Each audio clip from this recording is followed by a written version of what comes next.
Last Saturday morning, you walked into your garden. You saw those thick, succulent leaves spreading across your tomato bed, green, fleshy, taking over, and you ripped them out, handful after handful.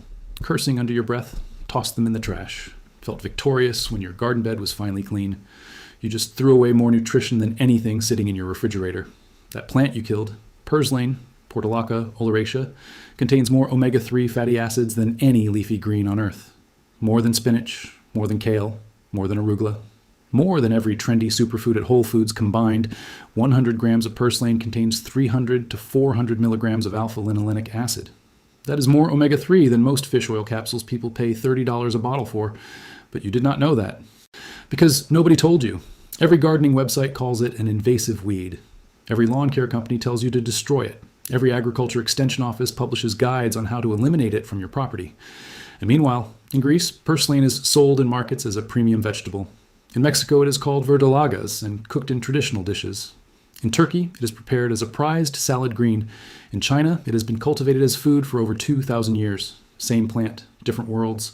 One side poisons it, one side pays for it. This is the story of how the most nutritious plant ever tested by science became classified as a weed, how an entire culture was trained to destroy free food growing in their yards, and why a $70 billion herbicide industry needs you to keep killing it. By the end of this video, you will never look at your garden the same way, and you might just stop paying money to destroy what nature is trying to give you for free. Let me show you the data they never put on the Roundup bottle. In 2009, the Journal of the American College of Nutrition published a comprehensive nutritional analysis of purslane. The researchers tested fresh purslane leaves for omega-3 content vitamin levels and mineral composition. The findings were extraordinary. Purslane contains the highest level of alpha-linolenic acid of any green leafy vegetable ever tested, 300 to 400 milligrams per 100 grams of fresh leaves. For context, one serving of salmon contains roughly 500 to 1,000 milligrams of omega-3s, but salmon weighs significantly more than a handful of leaves. Gram for gram purslane is competitive with fish, but omega-3s are just the beginning. The University of Texas conducted a study published in Hort Science that analyzed purslane for vitamin A content. The results showed purslane has 7 times more beta-carotene than carrots. 7 times. The vegetable we associate with vitamin A does not even come close. Purslane also contains significant amounts of vitamin C, magnesium, potassium, calcium, and iron. It contains betylene antioxidants, the same compounds found in beets that give them cardiovascular health benefits.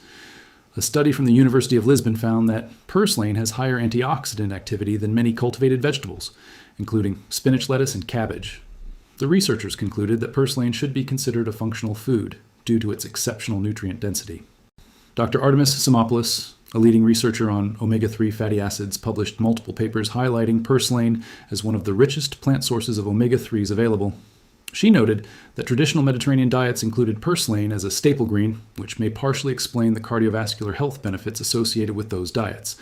The data is not hidden. It is published, peer-reviewed, available in scientific journals, and completely ignored by mainstream agriculture and gardening culture. Why? Because purslane does not fit the system. You cannot patent it. You cannot create a hybrid seed that farmers have to buy every year. You cannot control it with intellectual property. It just grows everywhere, for free, without permission. And that makes it worthless to an industry built on selling you seeds, fertilizers, pesticides, and solutions to problems they created. But it was not always this way. Americans used to know what purslane was. In the 1800s, purslane was commonly grown in American kitchen gardens.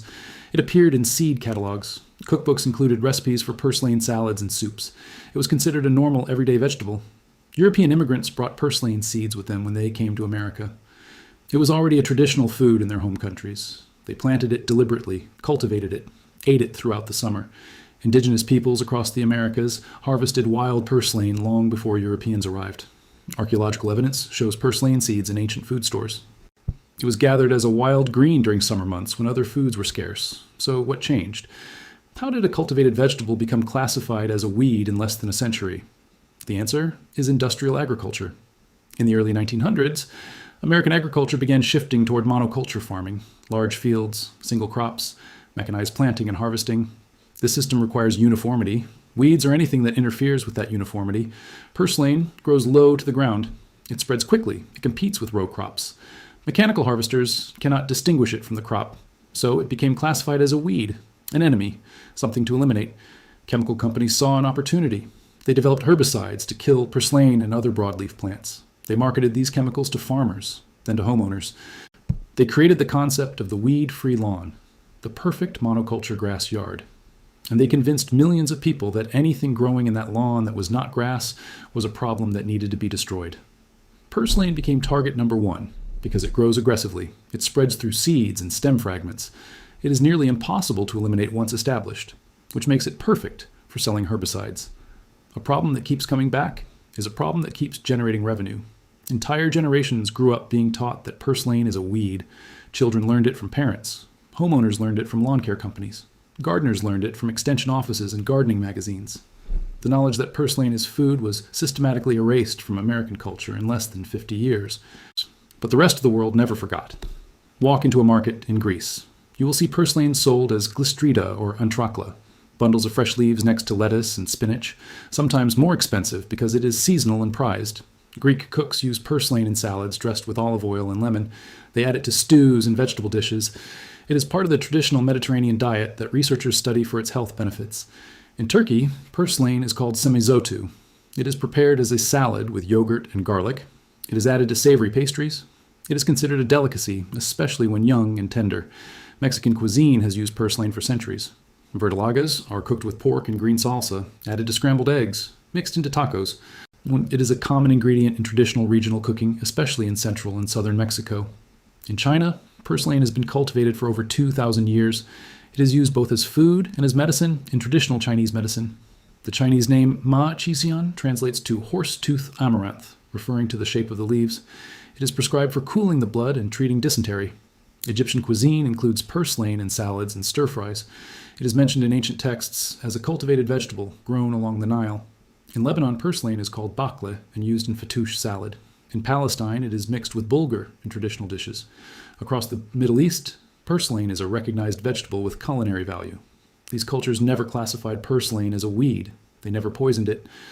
They never taught their children to destroy it, because they maintained the knowledge that it is food, nutritious food, free food that grows with almost no effort. And that knowledge kept them connected to something Americans lost. Here is what makes purslane truly remarkable from a survival perspective. It is almost indestructible. Purslane thrives in poor soil. It grows in cracks and pavement. It survives drought by storing water in its thick, succulent leaves. It tolerates heat that would kill most garden vegetables. It produces thousands of tiny black seeds per plant. Those seeds can remain viable in soil for up to 40 years. You can rip purslane out of the ground. If you leave even a small piece of stem behind, it will regenerate. The plant can reroot from stem fragments in a matter of days. You can spray it with herbicides. Some plants will die, but the seeds in the soil will sprout next season. And purslane is developing resistance to common herbicides in agricultural areas where it has been sprayed repeatedly for decades. You cannot kill it. You can only temporarily remove it. It always comes back. Nature designed purslane to feed you no matter what happens. Drought, poor soil, neglect, disturbance. It does not care. It just grows and produces nutrition. This is the opposite of modern agriculture. Industrial crops require perfect conditions, rich soil, consistent water, fertilizers, pesticides, temperature control. The slightest stress and yields collapse. Purslane laughs at stress. Stress makes it stronger. The hotter and drier the conditions, the more it concentrates nutrients in its leaves as a survival mechanism. And what did we do with this gift? We declared war on it. We created an entire industry around destroying it. We convinced people that purslane growing in their yard is a problem instead of a solution. Let me show you the numbers that explain why purslane had to become a weed. The global herbicide industry is worth $70 billion per year. $70 billion. A significant portion of that revenue comes from homeowners and gardeners buying products to kill broadleaf weeds. Purslane is listed as a primary target on almost every lawn herbicide bottle sold in America. Now imagine what happens if people learn that purslane is not a weed, that it is more nutritious than the vegetables they are growing on purpose, that it requires zero maintenance, zero water, zero fertilizer, and produces food continuously from spring through fall. What happens to herbicide sales? What happens to the companies selling weed killer? They lose customers permanently. Now let us look at the other side, the superfood industry. Americans spend billions of dollars per year on supplements, fish oil capsules, omega-3 supplements, vitamin A supplements, antioxidant blends, multivitamins, all marketed as essential for health. One bottle of fish oil capsules costs $20 to $40. The recommended dose provides roughly 1,000 milligrams of omega-3s per day. A bottle lasts 1 month. A handful of fresh purslane provides 300 to 400 milligrams of omega-3s. Plus, vitamin A plus vitamin C, plus antioxidants, plus minerals, for free, growing in your yard. If people knew this, what happens to fish oil sales? What happens to the supplement industry? They lose customers permanently. The same pattern repeats with produce. Organic purslane, when it is available at farmers markets, sells for $5 to $8 per pound. Sometimes more at specialty stores. That same plant is growing for free in gardens across America, and people are paying lawn care companies to spray poison on it. The economic incentives are crystal clear. Nobody profits when you eat purslane from your yard, but multiple industries profit when you kill it, buy supplements to replace what it would have given you, and purchase vegetables at the store that are less nutritious. This is not conspiracy. This is basic economics. Follow the money and the motivation becomes obvious.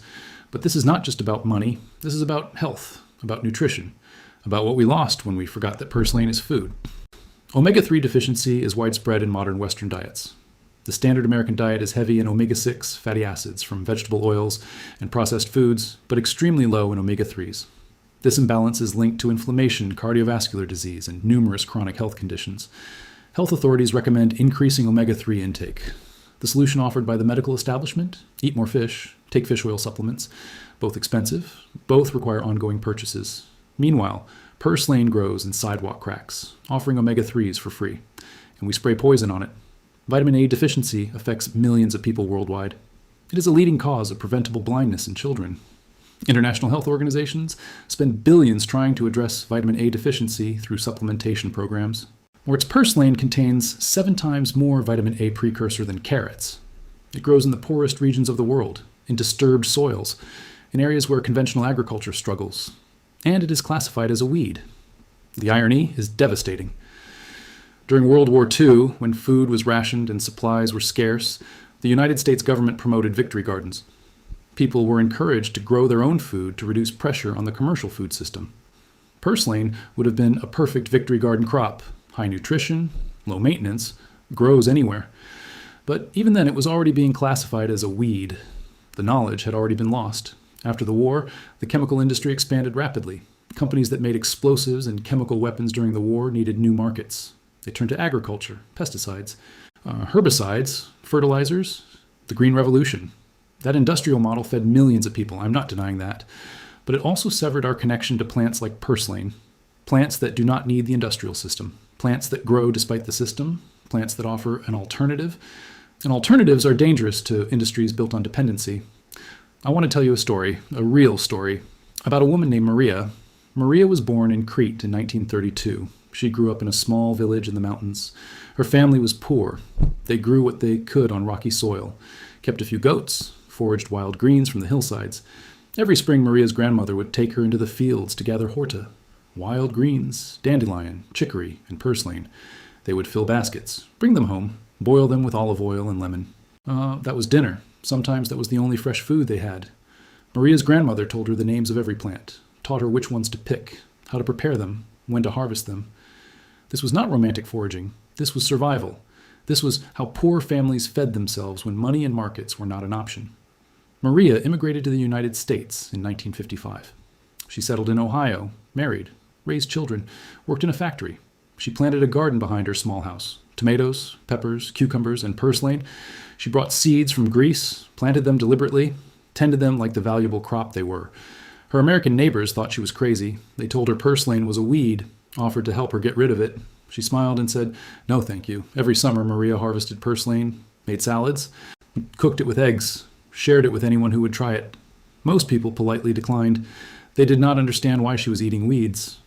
Maria lived to 94. Sharp mind, strong body, still tending her garden until the last year of her life, still harvesting purslane every summer. Her children grew up eating it. They knew it was food. But their children, Maria's grandchildren, grew up American.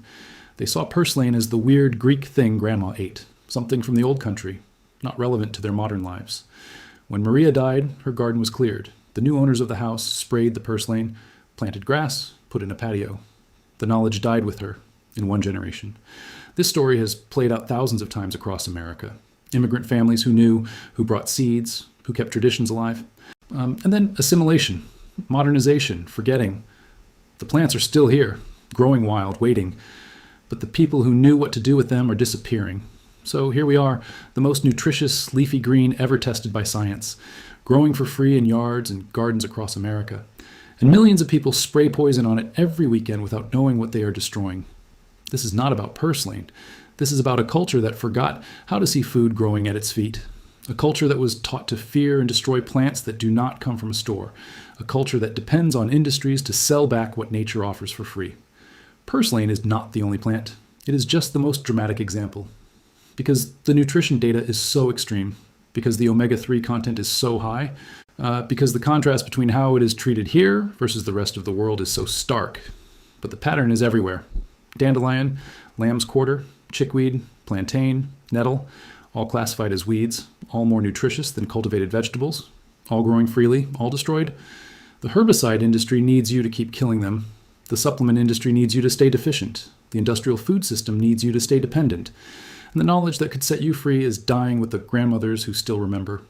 But it is not gone yet. Purslane is still growing, right now, in your garden, in the cracks of your driveway, in abandoned lots, in parks, everywhere. Producing omega-3s, producing vitamin A, producing antioxidants, waiting for you to stop seeing it as a weed and start seeing it as food. You do not need permission to pick it. You do not need a license to eat it. It is not illegal. It is not dangerous. It has been eaten safely by humans for thousands of years across dozens of cultures. The only thing stopping you is the belief that it is worthless, a belief planted in your mind by industries that profit from your ignorance. Maria knew better. Her grandmother knew better. Cultures around the world still know better. Maybe it is time we remember. Next time you see purslane in your garden, do not rip it out. Taste it. The leaves are slightly tangy, lemony, crisp. Add them to a salad. Sauté them with garlic. Throw them in a smoothie. And recognize that nature has been trying to feed you this whole time. You just were not listening. The most nutritious plant on earth is not in some exotic rainforest. It is not locked in a laboratory. It is not sold at premium prices in health food stores. It is in your yard, right now, growing between the tomatoes. Stop killing it. Start eating it. Drop purslane in the comments. If you have been ripping this out for years without knowing what it was, share this with someone who gardens. Hit subscribe, because the next video exposes a tree that was banned by the FDA after flavoring root beer for 200 years. And the science says they lied. I will see you in the next one.